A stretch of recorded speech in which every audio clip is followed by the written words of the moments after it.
everybody, welcome to my channel, Texas Gal Treasures. Today we're going to talk about my inventory system. How do I store my inventory for eBay, Etsy, and other platforms? I am currently sitting in my inventory room. This is where I take pictures. This is where I store my listed inventory, where I have some of my unlisted inventory, and I'm going to show you how I store things. As you can see, I am not a ginormous seller, so I don't have all of the, garage full of bins and things like that. Maybe it'll get there again someday. I did at one point have about 5 storage lockers. This is before I moved from Austin to Colorado. But now just getting started up again, this is what I've got, and I'm going to show you what I do and how I'm able to find things. I did a video where I was below standard for a while, and that happened because I was not able to find some of the things that I had listed. And it was so, I don't want to say traumatic, but it's very stressful when you've sold an item and you can't find it. And I attribute that to just biting off more than I could chew. And I would photograph things at home, and then we would take them to the storage locker. So I had all of my listed inventory at the storage lockers. The problem was that sometimes there were totes, because I would sort it once I got there into these are the, well, you can see them here too, these big yellow and black ones that I like to use. And sometimes that tote would get misplaced. Sometimes the tote would get there and it wouldn't get put in the correct spot. So yeah, when I moved, I downsized a lot of inventory, and I'm going back to the method I had before, which works for me. You have to find what works for you. I know some people, they'll, list a big tote of stuff and then it'll all go into A1 box, A2, A3. And that method didn't work for me because I'm ADHD. I like everything with like stuff, right? I like to see that my clothes are all together, my rings are all together, my shoes are all together, everything that's like goes together. Currently, the way I have things right now, I'm going to twist this a little bit. This over here is all unlisted, and my goal is to get through either one tote or one shelf a day. That way I can really start getting more of these things listed. It takes time because it's just me, but I've been doing pretty good. If I can get a good number of things, at least photographed, because that way when the kids are at their different events, I have a bank of photos that I can work with to get listed. And then this part, I'm going to kind of twist you a little bit this way. This is everything mostly that's listed. This up top is way up here. This shelf and that shelf that's all unlisted jewelry. So I've got my work cut out for me there. All of that is unlisted. And those are some blue boxes that I've had forever. But I won't open them because I want to do unboxings with y'all.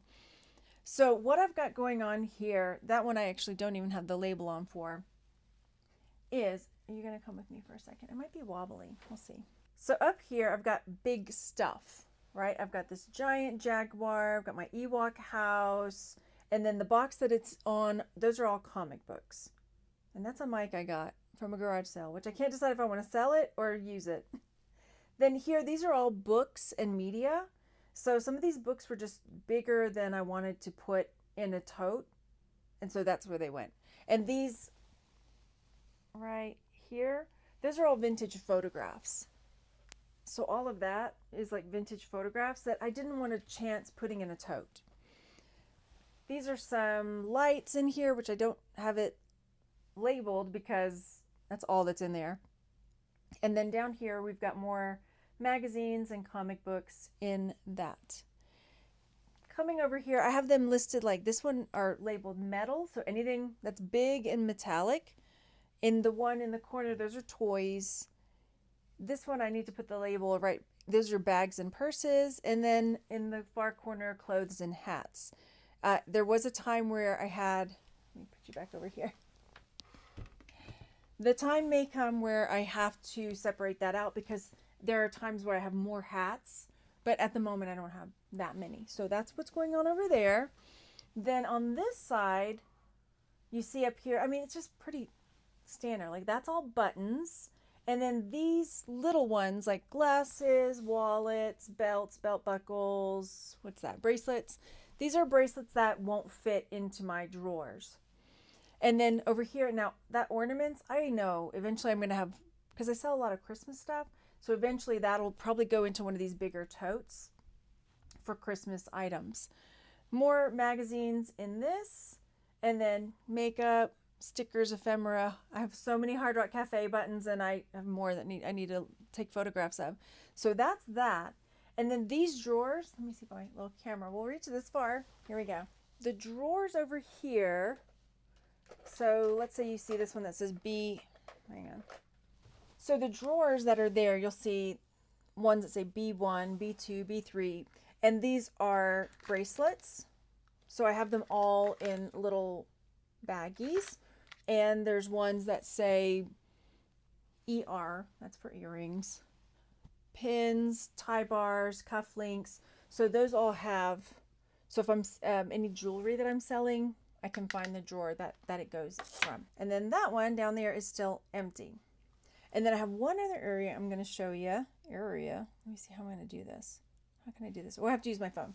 We're going to switch to the phone. It's going to be easier. So I'll show you. I don't know if I've shown you my basement area yet. So this is, we had this finished out. When I say we, I mean me. It's just me. So I had this area turned into our gym area, which may get taken over someday. This is more unlisted inventory.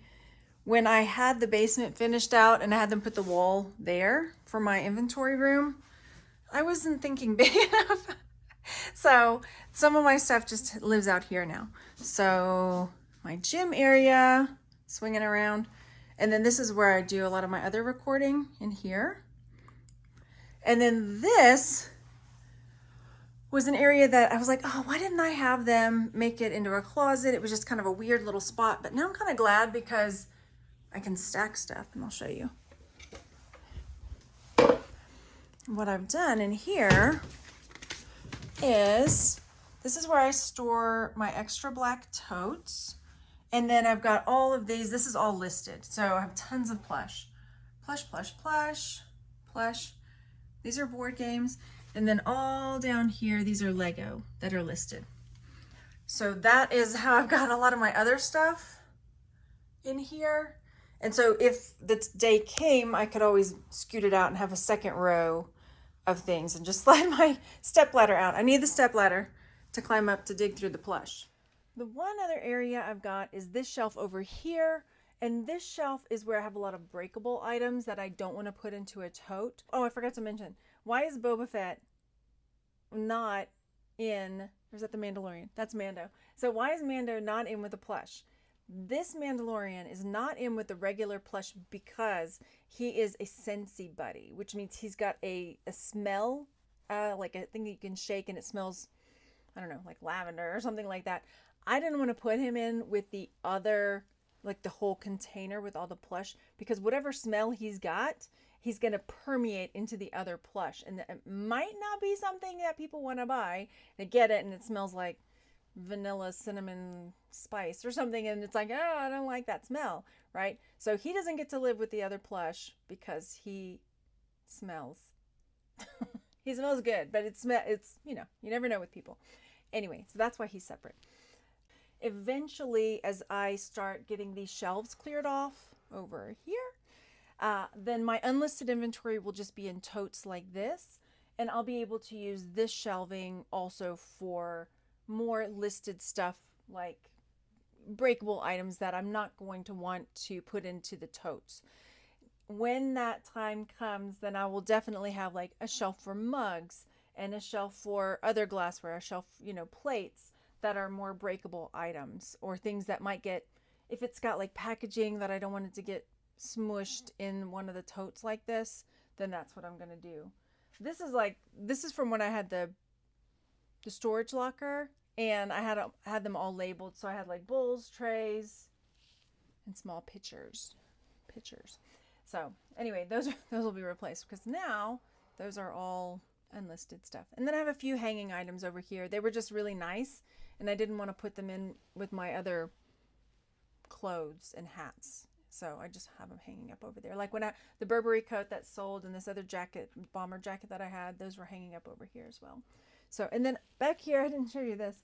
Over here with with the buttons are some just big items. Well, that's all my Firefly stuff. And then I've got, you know, kind of big stuff that won't fit in the tote. So they go up there. And I do have a few things in my garage that I'm going to sell locally, like some Yakima type like bike racks that you put on the back of the car, and some other kind of big items that I picked up, and I'm like, I'm not going to ship these, so I need to sell them locally. I'd love to hear how you do this. Right now, I know it kind of looks chaotic, but you have to do with what works for you. That's the way I do my inventory. I'd love to hear how you do yours. And yeah, like I said, I know it's a little maybe chaotic for you, but everybody has to find a system that works for them. And this works for me. So this is what I'm doing. And I appreciate you watching. I hope you found some use from the video, and I'll see you soon. Bye.